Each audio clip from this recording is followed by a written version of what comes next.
Okay, so we now go to the second invasion attempt, and the second invasion attempt is different in two ways. The first way is that you, in the discovery phase, you roll 3d6 instead of 2. And then we also have some new markers here, some 0, Banzai markers, and some health markers. So we're going to discuss those markers as we get them. We're 3d6, and a 5 is the highest number, so that's going to be 5 markers. So first one is a 0 plane. So what the 0 plane is going to do is it's going to attack my wildcats. And I can tell you right now he's going to kill them. So what you do now is you roll 4 because the 0 has a combat value of 4. So you roll 4 for the 0, and then you roll 2 for the wildcat because it has a combat value of 2. But we have one wildcat with a combat value of 3, but that is lost. You compare the roll, and the 0 wins any ties, but the wildcat wins ties if there are other wildcats in the combat air patrol box. But most likely we're done for. Yeah, the 0 rolls a 6, our highest number is a 3, so he effectively shoots down our wildcat. Yeah, that's not good. We have a ship out of the 23rd Division, which goes over here. And we have a 0. If there's no airplane in the combat air patrol, the 0 will strafe the airfield and kill any planes there. If there are no planes there, instead, you're going to go ahead and lose 1 garrison number. Okay, we have more. Another 0, so he strafes the airfield and he kills some personnel. Last marker is going to be from the 23rd, and we have 1 guy from there already, so it goes here. Okay, Japanese movement, and roll 3, so they go over here, and you know, I can't do anything, so. Next turn, and roll 6, it's going to be 6 markers. Now we want a lot of markers because we kind of just want to get as many points from the markers that we can.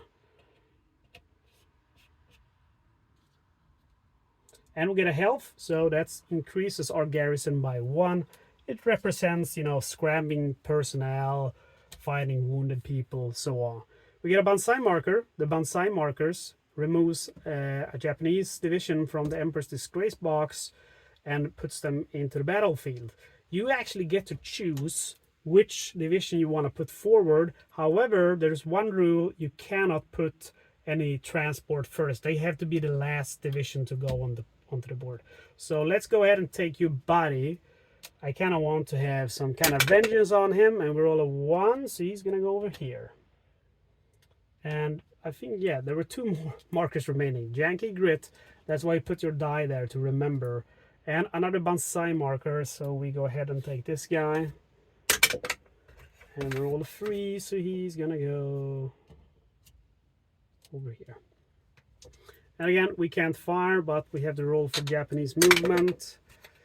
1, so they go over here, so we're actually gonna get to fire. Your body, 4, so he goes over here, and last ship rolls a 6, so he goes over here. So Japanese fire, so these guys will get to fire. They will get to fire a total of 3 plus 3, that's 6 dice. They need a 6 or higher to hit, and lucky for us, there's no hits. We will fire back, and we will fire back quickly. We will use our ammo marker here. So we need a 5 now to hit because there's 6 area. So we need a 5 or higher to hit. We fire on the top ship first with these guys. So 3 dice. And we roll a 5, so we do hit once. We need a 3 or higher to score damage. We roll a 3, so that's a -2. Perfect. And then we fire with these guys, and they roll 3, and they need a 6 because I have no more ammo to spend, and I actually get a hit. Perfect. And the hit needs to be a 1 or higher because it's 3 -2 because of the fire, so it's a guaranteed hit. It's a 6, so we managed to sink at least 1 ship. Perfect. Okay, and that's going to be the end because I have no ships, sorry, no airplanes to launch. We roll for the discovery phase yet again. We roll a 4, so that's going to be 4 markers. The Yankee Grit. The Yankee Grit will give you VP in the end of the game. So they can be good to save to get the maximum number of VP. Japanese 0 planes strafes the airfield. We go from 8 to 7. In garrison, another 0. We go from 7 to 6. So the game is definitely coming to an end. And we have the Japanese movement. I roll 3. And I roll 1. And 3. And Japanese fire, so this one gets to roll 3 dice. He needs a 5 or higher to hit, and he gets 1 hit. And the hit is to my HQ. I lose 2 garrison. I'm down to 4. There you buddy. Rolls 4 dice. He needs a 6 or higher. And he misses with all of them. I'm so proud of my soldiers here, my Marines and civilians on the base. They are certainly holding out. Okay, it's getting exciting. Should I fire at the Yubari or should I fire at this guy? So if I fire at the Yubari, I'm taking my chances because I need a 6 to hit. If I fire at him, I only need a 5 to hit, but I have a total of 6 dice. So, you know, it's better get rid of the Yubari. So that's what I'm going to do. So these and these will fire. You can actually combine your dice if you want to. You know, it makes no difference to the game. Or actually, you shouldn't do that. What am I saying? Because if they weaken him, it's going to be easier for them to hit. So let's do that. Firing at the Yubari. I need a 6 or higher to hit. Oops. Ah! No! These fire at the Yubari. 6 or higher to hit. Okay, I wouldn't have hit him anyway. So, you know, it is what it is. Recovery phase, nothing happens. We go to the next turn. Discovery phase. Roll. To see how many markers. It's going to be just 3 markers. Things are going slowly now. We have to hit marker, some ammo. Ooh, a battleship with a battle value of 5. That's not what I want right now. And last marker is going to be Yankee Grit. Okay. It is what it is. Japanese movement phase. Roll a 1, so he goes over here. Roll a 3, so your body goes over here. Roll a 4, so this chap goes over here. And the battleship goes over here. Okay, this is gonna hurt. We roll for the Yubari first. He needs a 5 or higher to hit. And he gets only 1 hit. And it's a 4, so it's a piece of fuel. I don't need that. And then the ship north of the Yubari, he needs also a 5 or higher. He gets 2 hits, the bloody bugger. And he hits 1 and 5, so he hits my precious guns, unfortunately, and then my ammo dump. And this ship rolls 4 dice. He needs a 6 or higher. And he gets actually 1 hit. And it's a 2, which is the garrison. The garrison now down to 2 points. 1 more point, and we have lost. But we do get to fire, and we're gonna fire, trust me. Let's go ahead and start with these guns. They fire at the Yubari. They need a 5 or higher to hit. And I get 1 hit, okay. Need a 4 or higher to damage him, and I roll a 5, so he is hit. The Yubari has taken a hit. We have achieved part of our vengeance. These guys roll 1 die. They need a 5 or higher to hit. Ah, I roll a 1. Where is my revenge? These guys will fire on him. 3 dice. They need a 6 or higher to hit, and we roll a 6. The 6 needs a 4 or higher to actually hit. I roll a 3. I could spend the grit now, but I'm not going to do that because then I'm going to lose 1 VP in the end of the game. So that's the end of it. We go to recovery phase. Fire goes to smoke, and remember, ships will not retreat in the second invasion attempt. We roll dice now to see in the discovery phase how many we want. A high number. Yes, we get a 6 because that's going to be 6 VP. This is going to be the last round, most likely. We have another transport ship. Let's roll for him. He's of the 46th division. And we have another battleship, which goes with this fella. And we have a 23rd, which goes with this fella. A Banzai marker. Let's go ahead and just choose the 30th division. and number 2, which will be over here. And oh, we actually get a health point, so that's nice. And the last one is going to be another health point. Ooh, we're back to 4. I doubt it's going to help us, to be honest. Okay, Japanese movement, and this guy goes to down here. And 1, so these guys will go down here. And whoops, 2, so these guys can go here, or this guy. And the battleships will go down here, and this is gonna be it. They roll 5 dice each. 4, it's gonna go over here, and the transport ships goes down here. Okay, so this is gonna be it, guys. This is gonna be it. Let's start by these. They need a 4 or higher. The hits, they hit with almost all of their dice except this one. And we have 2, 2, 2, which is the garrison, 2 points of each. It's done. And the 6 are these guns, and the second one, sorry, yeah, there's, okay, 4, that's the fuel depot. We still get to finish the round, so, you know, we might score another VP or not.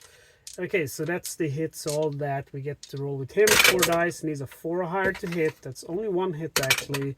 There are also 4, which is going to be the fuel depot, but there's nothing left. And then we have this one. He rolls 4 dice, needs a 5 or higher. He gets 1 hit.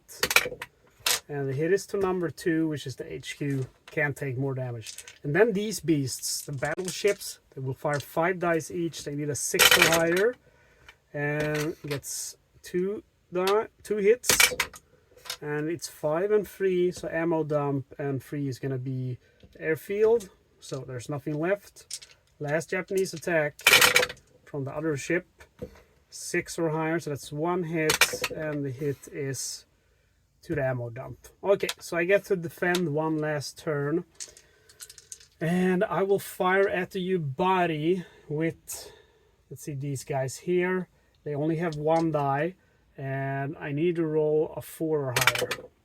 I roll a 4. To hit him, I need a 3 or higher, since he has a -1 from the smoke. And I roll a 6. So my sweet, sweet revenge is taken. And the U-body is lost. Let's see, where should I go now? Okay, he will fire 3 dice at this ship. Needs a 5 or higher. And he rolls a 5. To hit him, I need to roll a 4 or higher. I roll a 6, so he's actually hit. That's awesome. This ship will fire 2 dice, -1 because of the smoke. I need to roll 5 or higher. Come on! 4 and a 3. So that's not enough. I could have been lucky and got a 5, and then I could have used grit to reroll his damage dice to take out 1 last ship. But it is what it is. Now it's a recover phase, a carnage phase, and my garrison track is down to 1, which means the game is over. Okay, so now we calculate the victory points, and the victory points are calculated in this way. Each ship in the Emperor's Glory box awards its printed strength in VP. 2 VPs are awarded for each Yankee grit counter still in the Yankee grit box at the end of the game. Subtract 20 VPs from the total if civilians were drafted, and 1 VP is awarded for each of the first and second invasion attempt counter that was revealed during the draw phase. Okay, so first we have 39 plus 24, so that's going to be 39, 24, that's going to be 63 VP. 65, 67, 69, 71, minus 20 because of civilians drafted, that's 51, 55, 60, 69, 73. So 73 VP. And I can show you here how badly we did. 60, I think I said 73 VP, so that's a difficult defeat. The Japanese took a bloody nose, but are unbowed in their determination to conquer the Pacific. The war eventually ends in late 1945. So you can go all the way from ignominious defeat, I never heard that word before, that's new to me, difficult defeat, Pyrrhic defeat, hard-fought victory, blustering victory, and catastrophic victory. I've only gotten hard-fought victory at my best, so, you know, it is a difficult game, but, you know, a lot of it feels like it's out of your hands. It's very much luck dependent. And Island of the Damned, again, like I said, Given Up for Dead, that's Wake Island, has an expansion pack. An expansion pack is about a relief force that was sent to Island of the Damned but later returned because it was information was sent that there were these, you know, aircraft carriers and battleships. So they decided, we're not gonna go to Wake because we are gonna lose. But the expansion pack is a what if expansion pack, which actually gets you this relief force and makes the game a little bit easier. Again, the expansion pack is also for Utmost Savagery, so it's not only for Given Up for Dead. And it features war dogs and Japanese reinforcements. Anyway, guys, this is Islands of the Damned, and unfortunately we got a defeat. It wasn't a total defeat. We still did take out some of the Japanese, and we made them fight hard for Wake Island. However, yeah, I mean, we could have, these guys, the Marines and the civilians, could have had a better commander, a commander which was more effective and made brighter ideas and didn't push the luck so much. But I took a chance and it didn't pay off. Instead, it bit me in my behind. So that is, again, Islands of the Damned, Given Up for Dead, Wake Island, designed by Stephen Cunliffe, one of my favorite designers. Thank you so much for watching the video. I hope you will watch my next one with the expansion and with Utmost Savagery. Stay tuned to the channel. Don't forget to subscribe, and please give me a comment and like on the video.